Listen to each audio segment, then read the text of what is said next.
And now we got them on the mission. Now the whole entire world has got to try to come up with the quick decision. They claim we threats to society.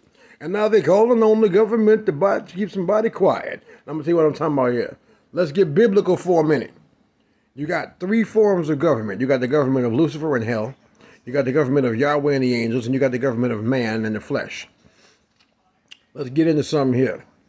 Something in the Bible y'all ain't never seen before.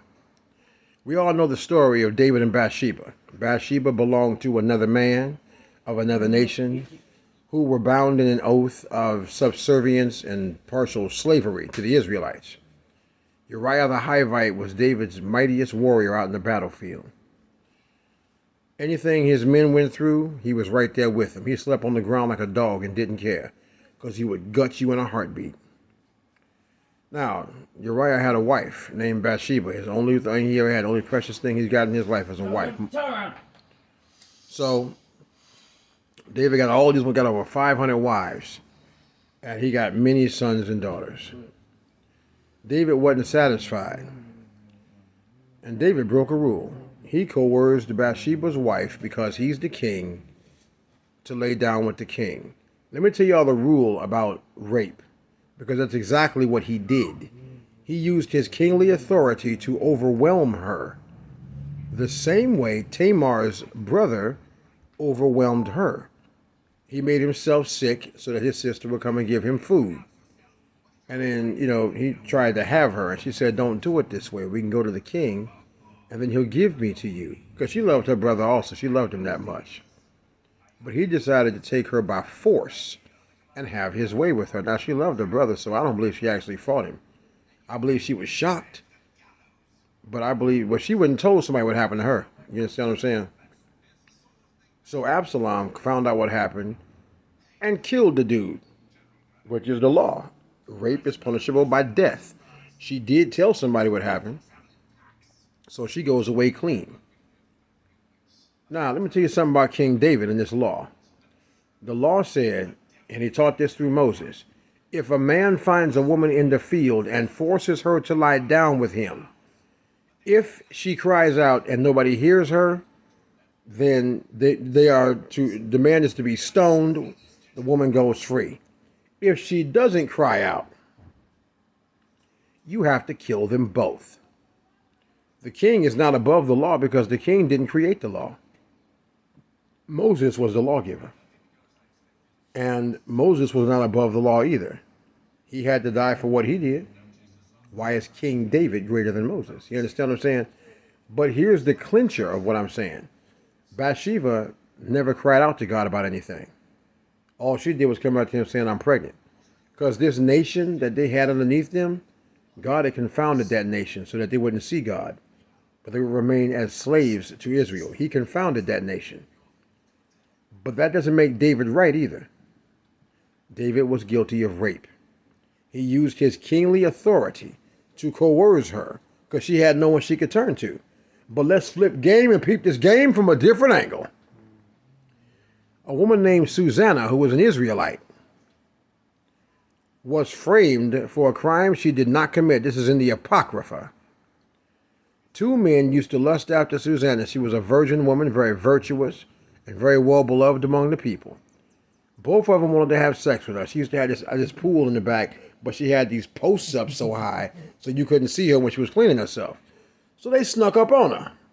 And they said, now, here's how this is going to be. You're either going to have sex with both of us, you know what I'm saying, or we're going to tell the people and the judges that we caught you with a young man, and when we came over there and busted you, the young man ran off and he got away. We couldn't catch him. Here's what Susanna said. This is a woman that held God to his word. I don't have anybody that can defend my case. Ain't nobody else. Nobody saw it. I got no witnesses. But the one thing I ain't going to do is give my booty to either one of y'all. You ain't getting no nana. So if I got to die, I got to die, figure. And when I fall on my back, don't ask me why, figure. But until that day, I'm going to appeal to God for my complaint. So they brought her up there. Now, this was the time when God used to have a pair of testicles hanging long in the earth. He found Daniel, young Daniel. Daniel rose up and spoke for her defense. He said, let me just take these two men, separate the both of them, and I'm going to ask them what each one saw. So they each had a different answer for the same question, right? For the question. Each one of them, they couldn't corroborate their story. So Daniel told them, there's an angel ready to kill you. He went to the other person, asked him a question. The man's answer came out crazy. He said, there's an angel ready to kill you. These two men was going to die for what they did. Daniel proved the woman was innocent. Her appeal to God was heard by God, but God just simply used a man to avenge her. So you can't really have no pity or compassion upon Uriah's wife either, because if the Israelites treated you fairly, though you were underneath them in slavery, the Israelites didn't have them shackled in chains and beating on them. The Israelites wasn't raping their women, wasn't misusing their sons. The Israelites better treat you with some respect, because they're walking under the fear of Yah. So the bottom line is, there's never a situation in that law where a man or a woman cannot speak up for themselves in any given situation. This goes through everything. You got people out there telling you, so we're not going to talk about the nieces being molested by the uncles and all that stuff. And if that niece cried out to God, believe me, God heard her. And He's going to put foot to behind on the ones that did it to her. Because the punishment is death. No getting around it. If a nephew is being misused by somebody, if he cried to God about it, then God needs to open up those ears of his. Instead of waiting on a man to do it, it should always be God. The reason I'm saying that is simple. When God put an oath out, He said to Moses, I visit the sins of the fathers upon the sons, because the sons are going to emulate the fathers, whatever they see them do. Yet God proved that He has the power to break that also. Abraham was a mercenary. Abraham came up in a family that worshipped Marduk and all the gods of Chaldee and Ur. Yet God alone, without a man's help, told Abraham, take your house and get away from your devil-worshipping family, and I'm going to make you a great king, a great leader, and the father of many nations. So God has no excuses. He can do anything. The question is He willing to do it? There is no law that says that God's mercy cannot penetrate through this place. He can do it, but is He willing to do it? If God had enough sense to make Abraham do something, He told him, take the son, your only begotten son that you love best. I want you to take him up there. I want you to sacrifice him to me. The mercenary in Abraham was a man of blood. That means God was proving a point to Abraham. You couldn't be the best father for your son like I could, because you're willing to actually kill him. Nevertheless, because I commanded you to do it and you obeyed me, I didn't say your son did anything wrong, but I wanted to see if you'd actually do it if I commanded you to do it. And the mercenary in Abraham took over. Against all of his tears, against all his love for his son, he had to kill him. But God stopped time. He froze Abraham's everything. That angel came down quick and froze time. He told him, stop, I know you love me. He gave him something else to sacrifice. And after that, Abraham never saw his son ever again. That is Isaac. Isaac went on with God, and God made a covenant with Isaac, aside from his father. They never spoke again. The same thing happened with Rachel. She told Jacob to go lie to your daddy and tell him you're your brother. Now, that's a curse. But you notice something. When Jacob did it, he ain't never seen his mother again, neither either. So what I'm saying is that in all these situations, a woman does have the right to speak. It's just up to God to be willing to listen. You can't make it like everything that goes wrong is always the man's fault. A woman has an equal responsibility inside of everything.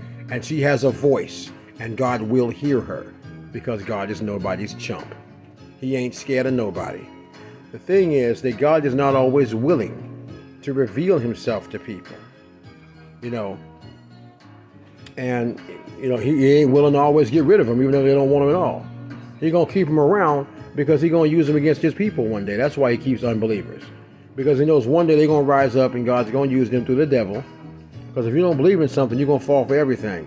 The reason God keeps people that don't believe in Him around is because He knows He's going to need them one day. When His people disobey, these are going to be the very ones that turn on His people. They don't fear God. They don't regard man. And He's going to use them against His people one day. It's just so that y'all know that heads up. Your parents are always wrong until God tells them they're right. That's just the end of the story. Your parents are always wrong until God tells them that they're right. Until the Holy Spirit of Yah tells them a law and He says, you walk in my law, you're good. Women are wrong until God says she's right. Men are wrong until God says they're right. The animals is wrong. We all liars until God says we're right. That's the point.